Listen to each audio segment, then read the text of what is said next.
ዛሬ ደግሞ በክፍል ውስጥ የምንጠቀማቸውን ቃላት ይዤላችሁ መጥቻለሁ። ዩቲዩብ አካውንቴ ባዮ ላይ ስላለ እየገባችሁ ሰብስክራይብ በማድረግ ተባበሩኝ። አመሰግናለሁ። በረታ ክፍል ውስጥ የምንጠቀመው ማለት ነው፣ ተማሪ ማለት ነው። በርሲሳ መምህር፣ ኪታበ መጽሐፍ፣ መጽሐፍ ማለት ነው። በሩምሳ ትምህርት ማለት ነው። በሩምሳ ወይም በርኖታ ትምህርት ማለት ነው። ደሬ ክፍል ወይም ኩታ የሚለውን እንጠቀመዋለን።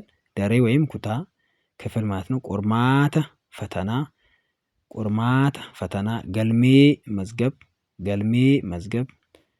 ጉቱ ይሄ ሙሉ ማለት ነው። ሙሉ ክፍል ስንጠቀም ሰገንታ ፕሮግራም፣ ሰገንታ የሚለው ፕሮግራም ማለት ነው። ዱመ መጨረሻ፣ ጀልቀበ መጀመሪያ፣ ጂአ ሲል ይሄ ደግሞ ወር ነው። ቆርማታ ይሄ ፈተና ማለት ነው። ደገመው ቃሉን።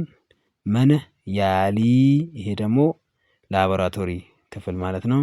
ስፖርቲ፣ ስፖርቲ ማለት ስፖርት ማለት ነው።